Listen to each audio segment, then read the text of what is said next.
Por ejemplo, la Escritura dice en el Evangelio según San Lucas que el Señor Jesucristo, conforme a su costumbre, iba el sábado a la sinagoga.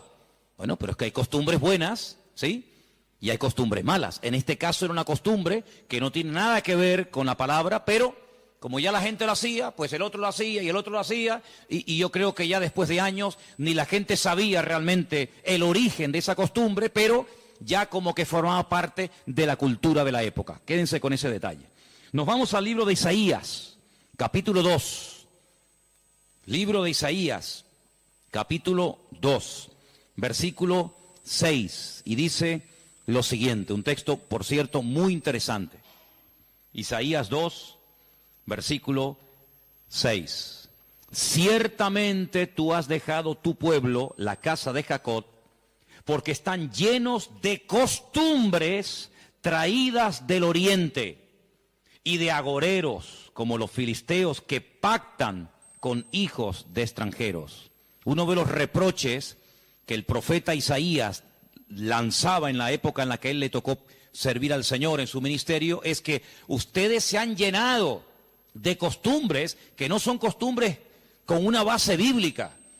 No son costumbres basados en un mandamiento de la Escritura, sino en costumbres, como dice aquí, importadas, traídas de Oriente, que no tienen nada que ver con ustedes. Por ejemplo, aquí en España, país en el que vivimos, pues se ha metido con una fuerza tremenda una fiesta, que era una costumbre de pueblos paganos, dicho sea de paso, que se ha celebrado hace poco, la famosa fiesta de Halloween, y tú estudias la historia de nuestros pueblos, aquí hay hermanos de otros países de Latinoamérica, y Halloween no tiene absolutamente nada que ver con la cultura latina, absolutamente. Halloween no tiene nada que ver ni con Argentina, ni Uruguay, ni Venezuela, ni Cuba, ni España, son costumbres importadas, costumbres que no tienen nada que ver con nuestra cultura, pero a base de repetirlas y practicarlas un año y otro año, como que ya forman parte de una de las muchas fiestas que hay a lo largo del año. Eso precisamente es lo que dice el profeta Isaías en su época. Ustedes han abierto la puerta y se han llenado de costumbres traídas de Oriente, que no tienen nada que ver con ustedes.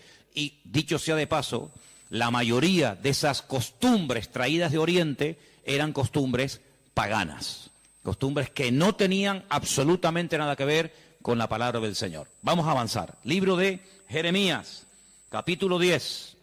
Jeremías, el capítulo 10, leemos lo siguiente, versículo 3. Jeremías 10, versículo 3. Miren qué texto tan interesante. Porque las costumbres de los pueblos son, ¿qué dice ahí? Vanidad. Vanidad de vanidades, decía el predicador. Las costumbres de los pueblos son vanidad. Y ahora habla acerca de la idolatría, que era una de las costumbres, no del pueblo de Dios, sino de los pueblos paganos. Ahí la palabra pueblos es la palabra goyim. La palabra goyim significa naciones. Cuando se habla de Israel, se menciona Israel, para que no haya género de duda. Pero cuando se habla de naciones paganas, naciones extranjeras, naciones, digamos, no adoradoras del Dios vivo y verdadero, se les llama goyim, se les llama naciones. Y en este caso dice, las costumbres de esas naciones, de esos pueblos, son todas absolutamente vanidades. Quédense con eso. Vamos a leer un versículo en Ezequiel, profeta Ezequiel, un libro que no sé por qué no se suele leer mucho, pero tiene textos y historias muy interesantes. En el capítulo 11 de Ezequiel, el capítulo 12, dice así: sabréis que yo soy el Señor, porque no habéis andado en mis estatutos, ni habéis obedecido mis decretos, sino que según las costumbres de las naciones que os rodean, habéis hecho. Las costumbres de las naciones que les rodean, esas son las que ustedes están practicando. No los estatutos, ni decretos, ni fiestas, ni celebraciones que nuestro Dios ha ordenado en su palabra, sino que todo lo contrario. Hay momentos, ustedes seguramente han leído esos pasajes, donde los profetas, tratando de convencer, de sacudir al pueblo de Israel, les decían, a ver, vamos a ver, díganme ustedes un pueblo, una nación que haya cambiado sus dioses, que hayan dejado sus idolatrías por nuestro Dios. Ninguno. Los egipcios, mira que vieron milagros los egipcios, porque las famosas 10 plagas de Egipto eran milagros, eran demostraciones del poder de Dios, ¿sí o no? Totalmente. Dejaron los egipcios al convencerse de que sus dioses no servían para nada, que hicieron el ridículo. Dejaron los egipcios su idolatría para creer en el Dios de los hebreos, en el Dios de Moisés, ¿sí o no? Para nada. Es más, cuando salen de Egipto, ¿qué hace el faraón? Vamos a perseguirlos, vamos a atraparlos y llevarlos otra vez a Egipto para que sean nuestra mano de obra. No se convirtieron, no se arrepintieron. Y mira que vieron la gloria de Dios, un río lleno de sangre. Bueno, eso es algo tremendo.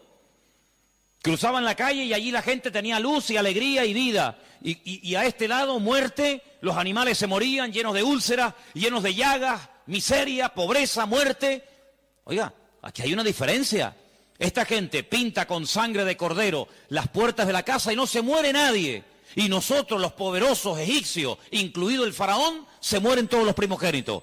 ¿Te parece poca diferencia? Y así podríamos hablar de otras, ¿verdad?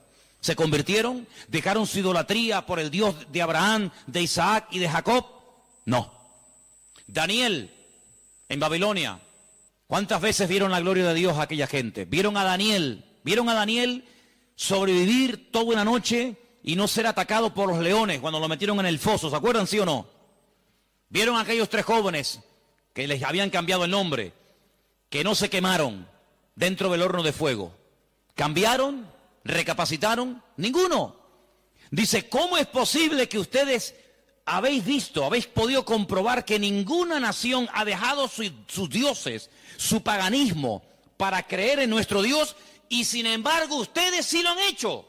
Dejaron al Dios vivo y verdadero para adorar a Moloch, a Milcón, a Astaroth, a Asera, a Baal. ¿Cómo puede ser eso? Pues eso fue lo que pasó.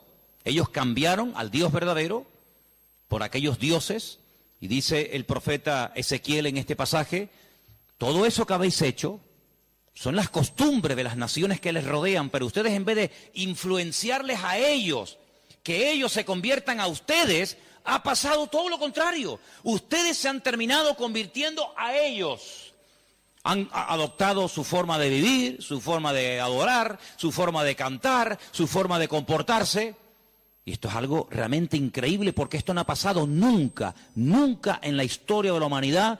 Una nación ha dejado el paganismo, ha renunciado 100% a toda esa mentira y ha abrazado la fe única y verdadera. Sin embargo, ustedes tenían al verdadero y lo han abandonado.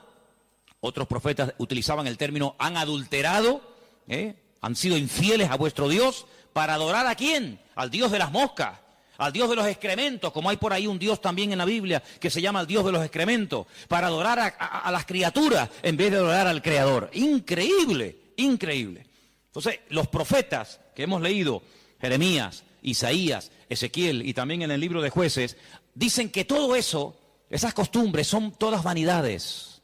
Y entonces nosotros, como creyentes, que hemos, como dice la Biblia, pasado de muerte a vida, cuando nos convertimos al Señor, cuando salimos de donde hemos salido cada uno, pues tenemos, con el paso del tiempo, que no solamente decirle al Señor, Dios mío, gracias por haberme salvado, gracias por haberme perdonado los pecados, sino que quiero también pedirte, quiero que me ilumines, porque a lo mejor de mi antigua vida, cuando yo no te conocía, cuando andaba en la ignorancia, cuando estaba en la idolatría, en las costumbres que practiqué yo y mi familia durante toda la vida, Señor, quiero que tú me ilumines, por si acaso todavía puede ser que en mi vida, en mi familia, en mi forma de hablar, de pensar, de vestirme, etcétera, etcétera, todavía quedar algo que no está bien, pero que como lo hace todo el mundo, pues no parece que sea tan malo.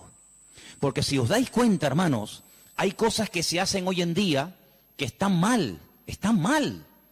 Pero sin embargo, como las hace todo el mundo, no se ven mal.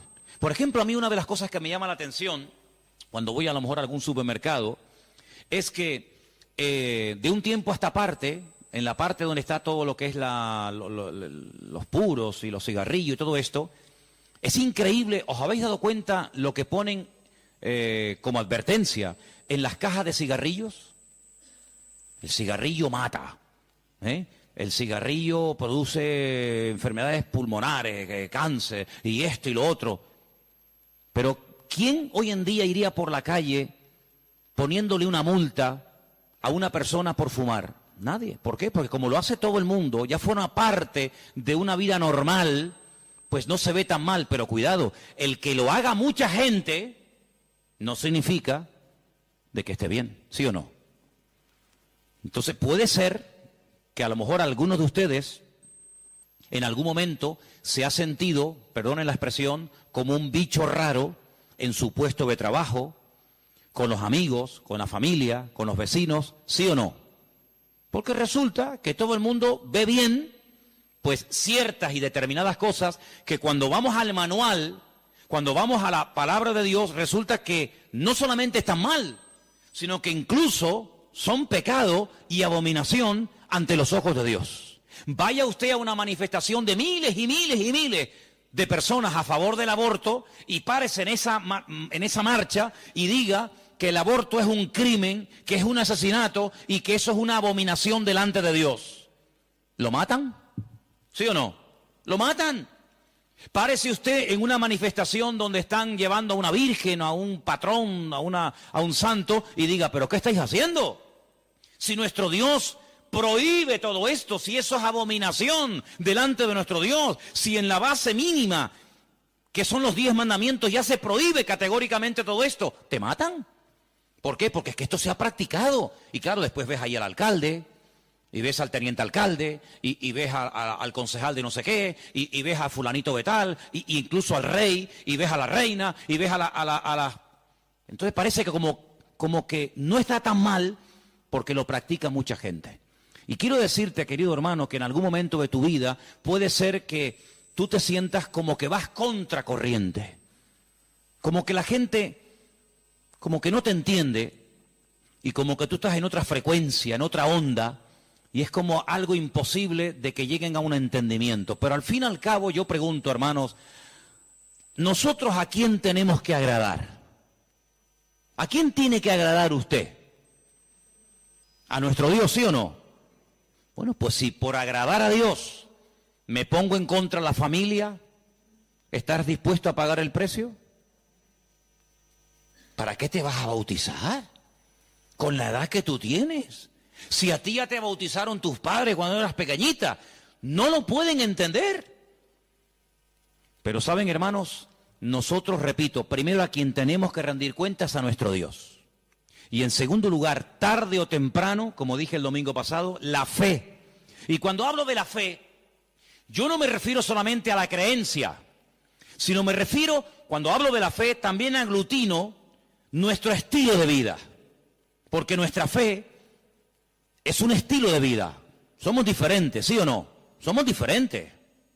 Somos diferentes a la hora de hablar, a la hora de pensar, a la hora de reaccionar ante una situación. Somos diferentes, lo queramos reconocer o no, somos gente diferente. Eso incluye también el concepto fe. No solamente que creo en un Dios, en un cielo, en un infierno, en la Biblia como palabra de Dios, sino que la fe me lleva a una serie de cambios. Bueno, pues en ese paquete de mi estilo de vida, yo tengo que pararme y decir, ¿lo que estamos haciendo forma parte de una base bíblica o de costumbres que se han ido traspasando de padres a hijos, de generación en generación? Y yo, como he formado parte toda la vida, evidentemente, de este sistema de vida del mundo, pues las he incorporado como algo normal, pero nunca me paré a preguntarme si lo que yo estaba practicando, si lo que yo estaba creyendo era de Dios o era algo totalmente antibíblico. ¿Quién te convenció a ti? ¿Cuándo te diste cuenta de que adorar imágenes no era de Dios? Algunos de ustedes lo hicieron toda la vida. Pero llegó un momento en el que dijiste, esto no es de Dios, ¿sí o no? El que fue ladrón, el que fue drogadicto, el que practicó la prostitución o cualquier otro pecado. Hay un momento en la vida en el que a la luz de la Escritura, oyendo los mensajes, las predicaciones, leyendo la Biblia, el Espíritu, ¡pam!, te golpeó, ¿sí o no? Te tocó y dijiste, que va, yo no puedo seguir por este camino. Y cuanto más profundices en la Biblia, cuanto más profundices en la palabra, te das cuenta de que uno tiene que cambiar en todo, en todo. Forma de hablar, a veces, ¿por qué no decirlo?, hasta en la forma de vestir, ¿sí o no? Hombre, vamos a ver, si por ejemplo una chica que está ejerciendo la prostitución esta tarde se convirtiera al Señor, seguramente la forma como esa chica se viste, que está diseñada para seducir, para atraer, para llamar la atención, pues cuando esa chica se convierta al Señor, lo más probable es que el Espíritu le ponga en su corazón que la forma como viste, pues es una forma que tiene una finalidad, pero que esa finalidad en absoluto la tengo que llevar a cabo en un culto. Por lo tanto, seguramente, en un momento determinado, el Señor le pondrá en su corazón, oye, vístete un poco más decentemente, más ¿sí o no? Seguramente que sí. Y el que toda la vida ha estado robando o toda la vida ha estado haciendo daño, seguro que el Espíritu le va a hablar en ese área de su vida. Pero luego hay otras cosas, como hemos leído, costumbres, que como que no las vemos tan mal. Y hemos visto a la luz de la palabra de Dios, solamente les di 4 textos, están ahí grabados por si los quieren después volver a leer, 4 versículos donde tenemos que analizar y preguntarnos las costumbres, no los mandamientos, las costumbres que estamos llevando a cabo son bíblicas, son de Dios. Y ahora vamos a pasar al tema que la gente nos pregunta mucho por internet. ¿Qué opinan ustedes acerca de estas fiestas navideñas? ¿Puede un cristiano? ¿No puede un cristiano? ¿Está bien esto? ¿Está bien aquello? Bueno, lo primero que tenemos que partir de la base es la siguiente. Nadie, absolutamente nadie, desde que el cristianismo o desde que Cristo vino a este mundo, y mira que lo han intentado, nadie sabe exactamente el día en el que nació el Señor Jesucristo. Nadie. A lo largo de la historia se ha especulado, incluso, si ustedes se meten a estudiar este tema, incluso algunos llegaron a predicar y a enseñar en sus respectivos congregaciones o ministerios que Jesús nació entre marzo y abril. Otros entre septiembre y octubre. Y así diferentes opiniones. Por lo tanto, partimos de la base de que, lógicamente, el Nuevo Testamento, porque el Antiguo no te lo va a decir, porque no había nacido, el Nuevo Testamento en ninguna parte te dice exactamente el día en el que el Señor Jesucristo nació. Nadie sabe absolutamente nada. Sí sabemos que murió en una época en la que los judíos estaban celebrando una fiesta llamada la Pascua. Sí sabemos que hay una fiesta que nosotros la conocemos como Pentecostés, que su nombre original es Shavuot, la fiesta de las semanas, que el Señor la utilizó para que en ese día concretamente, pues aquel grupo que había en aquella casa fueran llenos del Espíritu Santo. Eso sí lo sabemos. También podemos saber con exactitud que el Señor Jesucristo, la noche que fue entregado y en ese lapsus de entre una hora y otra, y fue a ser crucificado, se estaba celebrando la fiesta de los panes sin levaduras que se unía a la de la Pascua. Todo eso está clarísimo. Y sabemos pues cuándo hay que celebrar la fiesta de la Pascua y la fiesta de Pentecostés y la fiesta de los tabernáculos. Todo eso lo sabemos porque está estipulado en la Biblia. Y te dice, contarás desde tal día a tal día, tanta semana. ¡Pum! Y eso es matemático. Pero en cuanto al nacimiento de Cristo, la Biblia no nos da ninguna información exacta de cuándo nació. ¿Por qué? Porque en nuestra concepción, entre comillas, cristiana, cometemos un gravísimo error. Y es que Jesucristo nació en un contexto judío, no en un contexto cristiano. Jesús nunca fue a ninguna iglesia evangélica, él toda la vida fue a sinagogas. Jesús nunca practicó costumbres cristianas. Las costumbres que él practicó, y su padre y su madre y sus antepasados, eran costumbres judías, ¿verdad? Por lo tanto, para nosotros se comienza a contar desde el nacimiento del niño y dice, bueno, el niño nació el 2 de octubre. Pues al año que viene, el día 2 de octubre, el niño cumple un añito. ¿Sí o no? En la mentalidad judía no se cuenta el tiempo así. En la mentalidad judía, en el momento en el que la mujer sabe que está embarazada, en el que la mujer sabe perfectamente que sí o sí está embarazada, ahí se empieza a contar. No a partir del nacimiento a los 9 meses, ¿me entendéis? Por lo tanto, ya empezamos mal. Es como, por ejemplo, cuando nosotros decimos, bueno, ahora mismo aquí en Tenerife tenemos las 8 en punto de la noche. A las 12:01 será día viernes.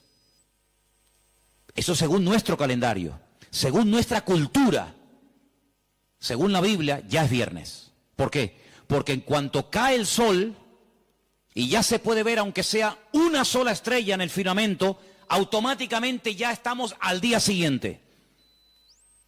Entonces dice, entonces todos al revés. Bueno, hay que saber estas cosas. Nuestro calendario gregoriano, inventado, mandado a hacer por un papa, tiene 365 días. El calendario bíblico tiene 360 días. Otro dato a tener en cuenta. ¿Qué te parece? Y así podríamos contar cantidad de detalles que cuando uno va a la palabra, uno tiene que conocerlos. Porque si no ya estás partiendo equivocadamente. Y entonces decimos, el nacimiento del niño marca el momento de su nacimiento y de su próximo cumpleaños. Te vuelvo a repetir, la vida en la cultura judía, en la cultura hebrea, se cuenta a partir de la concepción, no a partir del nacimiento. Ahora bien, tengo aquí algunos datos que les voy a leer en esta tarde, que son muy interesantes, pero primeramente quiero decir lo siguiente. No sabemos la fecha exacta del nacimiento de Cristo. No hay ni un solo ejemplo, ni uno solo. Si alguien sabe de alguno, por favor que lo diga ahora, o calle para siempre. No hay ni un solo ejemplo en el Nuevo Testamento de nadie que haya practicado el nacimiento de Cristo, que haya celebrado, mejor dicho, el nacimiento de Jesús. La única fiesta que nos obligó el Señor a recordar frecuentemente fue, dice, haced esto, háganlo en memoria de mí. Y cada vez que comáis este pan y cada vez que bebáis de esta copa, mi muerte estáis anunciando hasta que yo vuelva. Es una orden. Yo sé que hay movimientos cristianos o evangélicos que no practican esto de tomar pan y vino asiduamente, porque dicen que es algo simbólico. Bueno, yo solamente lo digo con todo mi respeto, no saben lo que se pierden. Y es una interpretación incorrecta. Yo creo que es bíblico y estamos todos de acuerdo, ¿sí o no? Hay que partir del pan y el vino. Hombre, hay iglesias que lo hacen todos los domingos. Elena, por ejemplo, se crió en una iglesia que todos los domingos, sí o sí, todos los domingos a la mañana, se llama culto de comunión. Por eso, porque se da la comunión. Hay iglesias que lo hacen una vez al mes, otras iglesias una vez al año, etcétera, etcétera. Pero que hay que hacerlo, hay que hacerlo.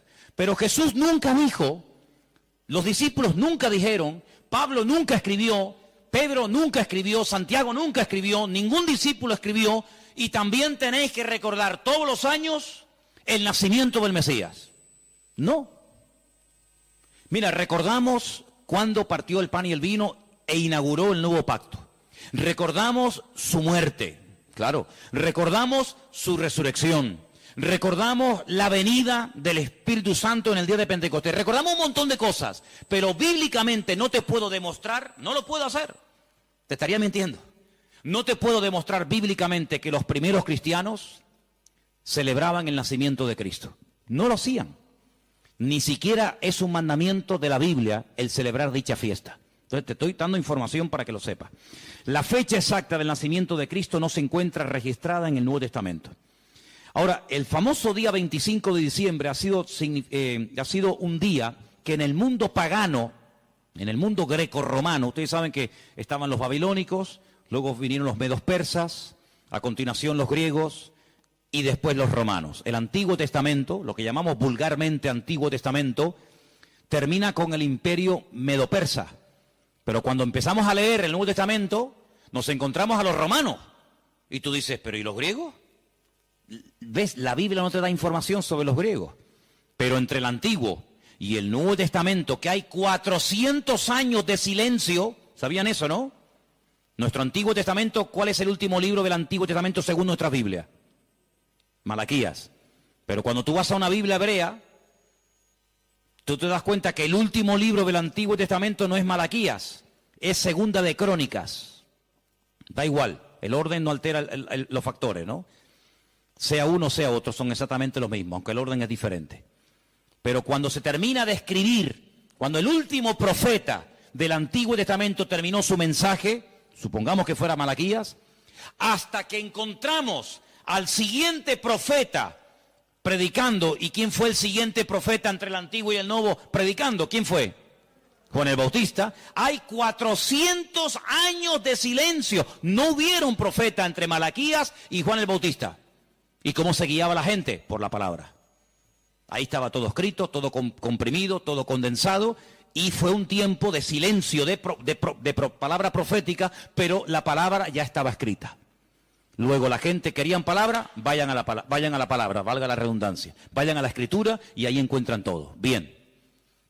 Entonces cuando vamos a estudiar la palabra de Dios, nos encontramos que ese imperio que no aparece en el Antiguo Testamento, que son los griegos, que aparece en esos famosos libros que yo he recomendado muchas veces que lean, Primera y Segunda de Macabeos, que son la familia de los Macab, que significa martillo en hebreo. Los macabeos son los que martillaban, los que machacaban. Y en estos días en Israel se está celebrando una fiesta que no tiene una base, vamos a decir, bíblica, sino es un mandamiento bíblico el cumplirla, vaya, pero que es una fiesta que en estos días ya se está celebrando, y les voy a demostrar que Cristo la celebraba, aunque no era mandamiento, Él la celebraba, y es una fiesta que se llama la fiesta de Hanukkah. Y por eso ustedes cuando van a Israel van a encontrar que hay dos modelos de candelabro diferente. Está el famoso menorá, que tiene 7 brazos, y después se encuentran la Hanukkía. Menorá es el de 7, Hanukkía es el de 9. Y tú dices, ¿qué diferencia hay entre uno de 7 y uno de 9? Bueno, te lo voy a decir.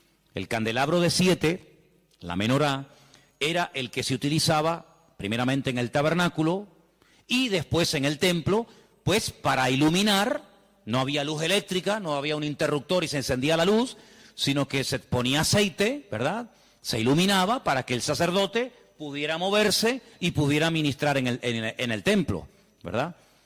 Ya dimos en su día una explicación de que el primer versículo, quédense con este dato, el primer versículo de los primeros 5 libros de la Biblia, Génesis 1.1, Éxodo 1.1, Números 1.1, Levítico 1.1 y Deuteronomio 1.1, nos explican todo lo que tiene el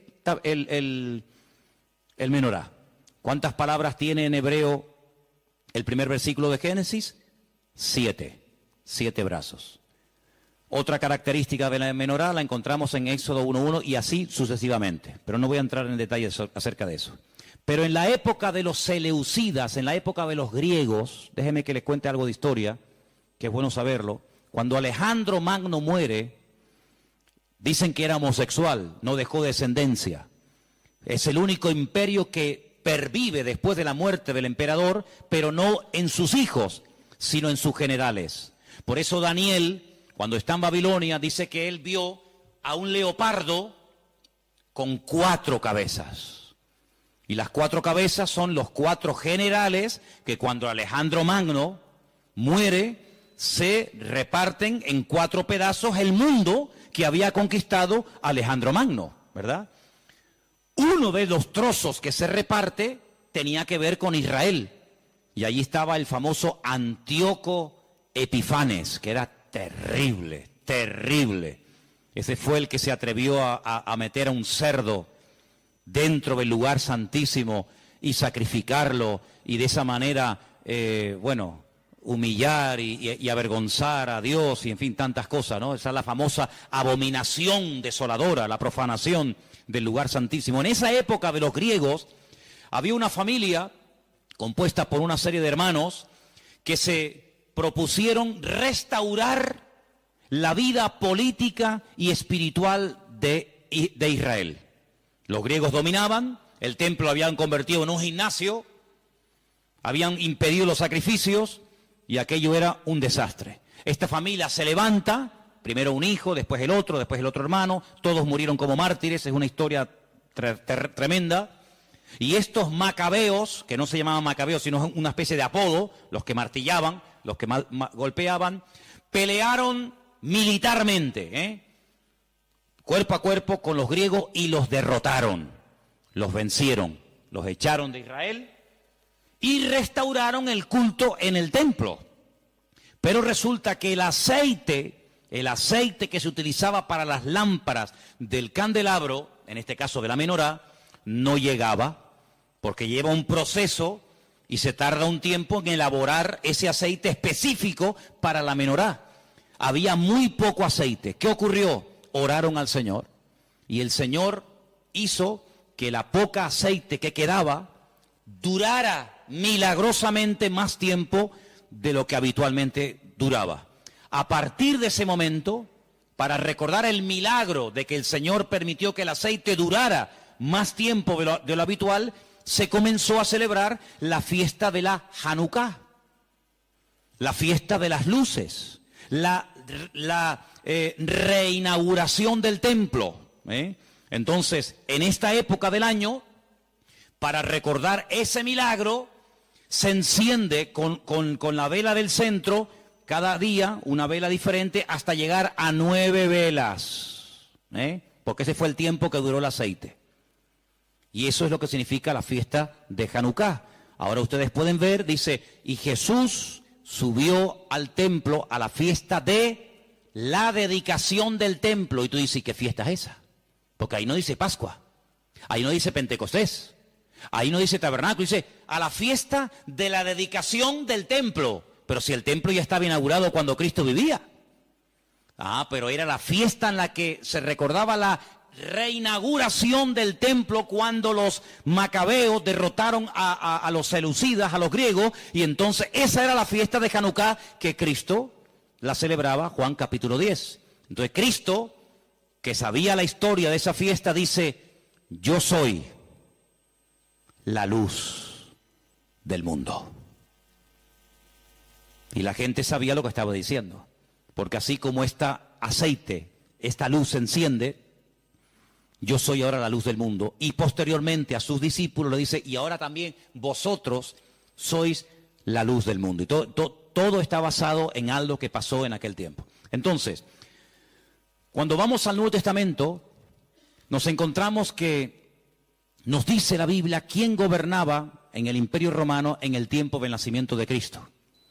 Pero cuando se hace el calendario gregoriano o cristiano, vaya, el que tenemos ahora mismo nosotros, se cometió una gravísima equivocación. Algunos calculan que del verdadero calendario bíblico al que usamos actualmente puede haber una diferencia entre 4 y 6 años. Es decir, que en vez de estar ahora en el 2015, estaríamos ahora 4 años o 6 años más de lo que estamos. Y eso es bueno saberlo, porque la Biblia nos da datos acerca de lo que va a ocurrir en cada tiempo, y por eso estamos viendo profecías cumplidas nosotros en este momento, que tú dices, pero no me encaja el tiempo. Claro, no te encaja el tiempo si te llevas por el 2015, pero si te llevas por el calendario bíblico, te encaja todo de una forma maravillosa, porque Dios no se mueve con el calendario inventado por don Gregorio, sino Él se mueve por el calendario inventado y creado y dado por Él en su bendita palabra. ¿Cuántos dicen amén? Entonces, sigo leyendo esto que está muy interesante. La historia de la Navidad parece tener los primeros antecedentes entre el 320 y 353 después de Cristo. Es decir, que hasta el 350 y pico después de Cristo, ningún cristiano, ninguna iglesia practicaba o celebraba lo que vulgarmente llamamos la Navidad. Durante más de 300 y pico de años, esto no existía. ¿Qué te parece? Yo dije un día que si ustedes quieren ver la transformación terrible que experimentó el cristianismo, tienen que leer detenidamente lo que pasó en el Concilio de Nicea. Ahí en Google, se meten, Concilio de Nicea, estudien, lean lo que allí pasó.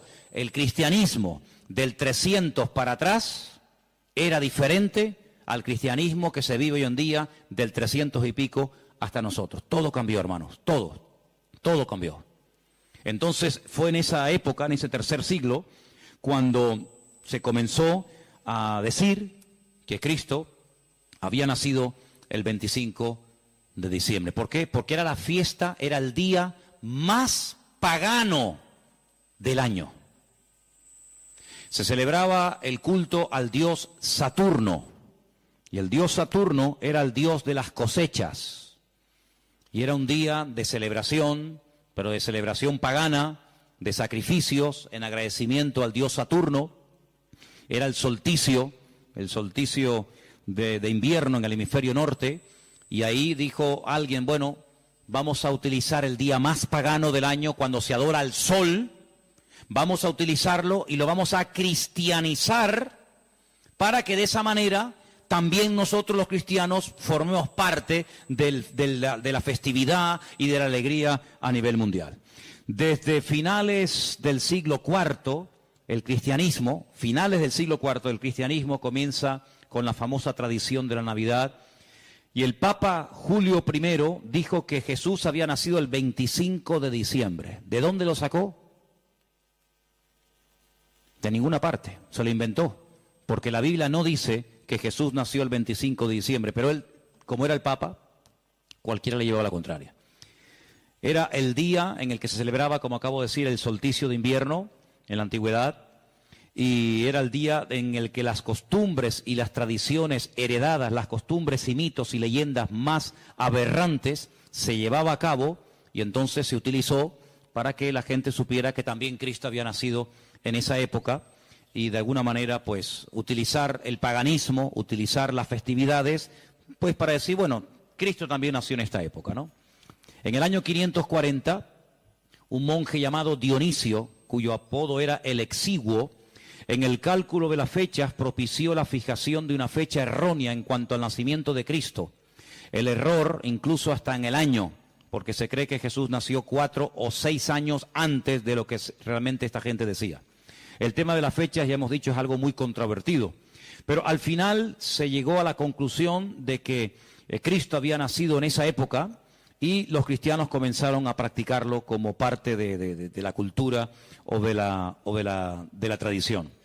Hay muchos relatos en los que cuenta la historia que miles y miles de cristianos se dejaron matar, quemar, crucificar y torturar hasta la muerte porque se negaban a celebrar la famosa Navidad el 25 de diciembre. Así que hermanos nuestros en la fe han muerto quemados, torturados y crucificados por negarse a formar parte de una fecha inventada, creada por el hombre, rodeada de paganismo, donde una de las costumbres que había era sacrificar toros, sacrificar animales, cortarle los testículos a estos animales y colgarlos en los árboles. De ahí viene la famosa costumbre de colgar bolitas en los árboles, de la costumbre pagana de aquellos degenerados griegos y romanos que hacían este tipo de ofrendas y de sacrificios a sus dioses, y de ahí pasó.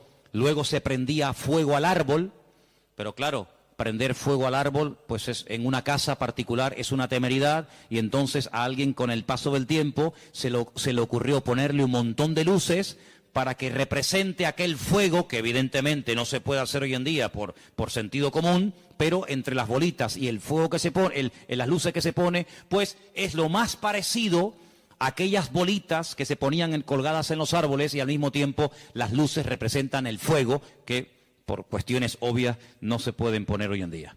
Así que Jesús no nació el 25 de diciembre, pero escuchen esto porque es muy interesante. La explicación más consistente de los historiadores es que el origen de la Navidad se tomó entre el siglo III y IV, ya lo hemos dicho, ¿verdad?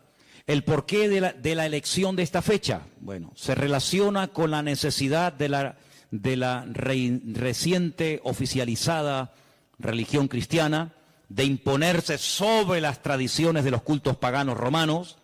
En aquel tiempo el mundo estaba dominado por el Imperio Romano, se adoraba a Saturno, como el Imperio Romano a través del emperador Constantino supuestamente se había convertido, dejemos de celebrar en el 25 de diciembre la fiesta a Saturno, pero claro, ahora está todo el mundo acostumbrado a practicar el 25 de diciembre a Saturno. ¿Y ahora qué hacemos? Ahora somos cristianos. Bueno, pues sigamos celebrándole igual. Pero a Saturno, ya no podemos, somos cristianos. Bueno, a Saturno no, a Cristo. El mismo perro, pero con distinto collar. ¿Eh? Adoraban al sol.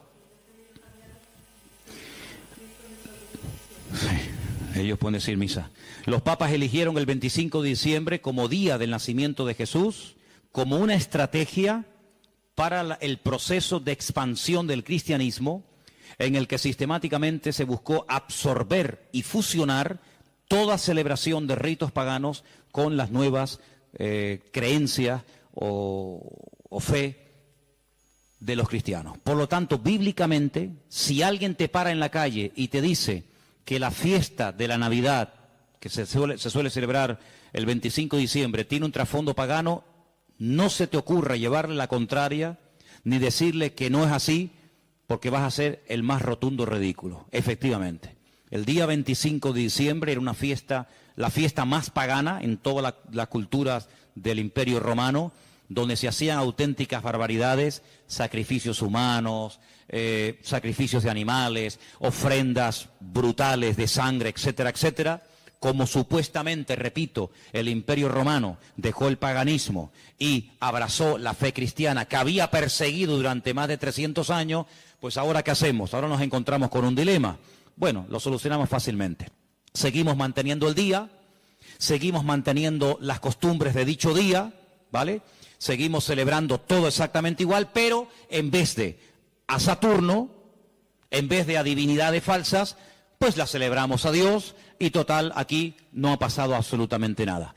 A base de repetir y de repetir y de practicar, un siglo, otro siglo, una generación, otra generación, nos hemos puesto hoy en día en el año 2015, aparentemente después de la era cristiana, y resulta que hemos abrazado unas costumbres y unas prácticas que nosotros no lo hacemos con ninguna mala intención, ¿no? Nosotros no lo hacemos porque creemos en el paganismo, ni mucho menos, pero sin darnos cuenta, estamos practicando y celebrando y haciendo cosas que tienen un trasfondo totalmente pagano, pero después queremos que los paganos cambien cuando los paganos lo que han hecho es que nos han cambiado a nosotros.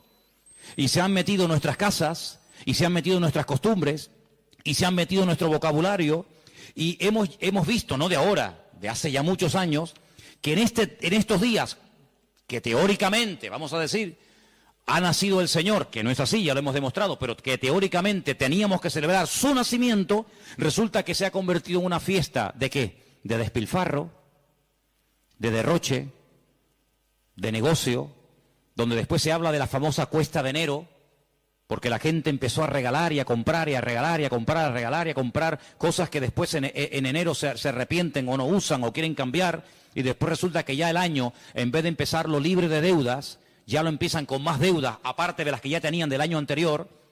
¿Por qué? Porque la fiesta así lo requiere. Porque si no le regalamos al abuelito, y si no le regalamos nada al niño, y si no le regalamos nada a la abuelita, o al tío, o al papá, o al sobrino, pues como que es una falta de educación, y como que falta el amor en la familia, y como que todos nos hemos vuelto locos, y nos hemos fanatizado, porque ahora somos cristianos. No, mi hermano, aquí no nos hemos vuelto locos, sino que ¿sabe lo que pasa? Que el conocimiento confronta, y el conocimiento compromete. Por eso hay gente que dice, yo prefiero no saber nada, y seguir en la ignorancia. Pero ¿sabes qué? Cuando estamos en Cristo, estamos obligados, estamos comprometidos con la verdad. Y la verdad nos hará libres en la medida, no es como un botón, la verdad os hará libres. Eso no cuesta nada decirlo. La verdad nos hará libres siempre y cuando interioricemos y practiquemos la verdad. Porque yo puedo conocer la verdad, pero la verdad si no la vivo, si no me la aplico, si no la practico y si no la interiorizo, la verdad simplemente no hace absolutamente nada. No es como un amuleto. ¿Cuánta gente ha comprado antaño la Biblia? ¿Cuántos hogares tenían un pedazo de Biblia enorme y la tenían ahí en la estantería? ¿Por qué? Porque, hombre, es la palabra de Dios. Pero es que la palabra de Dios no es un amuleto. No es como el que pone una herradura. No es como el que pone una ristra de ajos. No es como el que recurre a un amuleto, que los hay en todas las religiones. Los judíos también tienen un montón de amuletos, ¿eh? No se pueden ustedes imaginar. La famosa segulá y tantos amuletos creados y diseñados y vendidos y bendecidos por los rabinos para protección del mal de ojo, para protección de no sé qué, para protección de los malos espíritus. En todas las religiones siempre ha habido amuletos, pero la verdad, la Biblia no es un amuleto, es un estilo de vida que nos lleva a comprometernos y nos lleva a decir: Señor, perdóname, porque he estado creyendo y practicando y encima enseñando y transmitiendo una mentira, creyendo que es una verdad. Y no hay nada peor que creer que algo de mentira es una verdad y yo la practico en mi vida. Hermanos, en estos días, generalmente en todas las iglesias, incluido esta, suele ocurrir algo muy común. Y es que, por ejemplo, lo notamos, ¿no? Y no es que llevemos un control excesivo del tema, pero les cuento la realidad. Muchísimos creyentes se gastan el dinero que tienen y el que no tienen, y se olvidan muchas veces de lo que tenían que haber apoyado con su dinero a la obra de Dios. ¿Por qué? Porque hay que comprar regalos a todo quisque, y hay que tirar la casa por la ventana.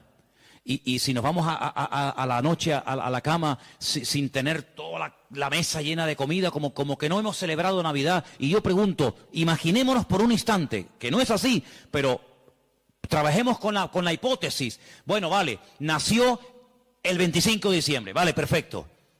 Si realmente nació el 25 de diciembre, ¿a quién tendríamos que celebrar la fiesta? Me imagino que al Señor. Pero nosotros somos tan listos que nos hacemos la fiesta para nosotros. Y tendríamos que traerle regalos a Él. ¿Cómo? Bueno, pues ¿qué le hace falta a la iglesia? Pintarla. Yo regalo este año la pintura. Si el cumpleaños del Señor y esta es la casa del Señor, ¿qué le hace falta a la iglesia? Más sillas, yo las regalo. Pero no hacemos regalos al que cumple años, teóricamente, sino que nos hacemos regalos a nosotros. A papá, a mamá, al tío, al sobrino. Y yo digo, bueno, ¿el cumpleaños de quién es? ¿Tuyo? ¿O es el del Señor? Porque si es el del Señor, al que menos le hemos regalado ha sido a Él. Resulta que nos hemos regalado a nosotros. Y tenemos, los que tengan, ¿no?, el árbol lleno de docenas de juguetes y docenas de regalos. Y tú dices, ¿y el regalo del Señor dónde está? Porque la iglesia no puede sufrir en estos tiempos, en este mes de diciembre, porque teóricamente sería el mes de más abundancia, ¿sí o no? Tendría que ser el mes en el que sobraran Biblias, sobraran sillas, sobrara de todo, porque es el día especial del Señor. Pues ¿saben qué? Suele ocurrir generalmente todo lo contrario. Es cuando tal vez menos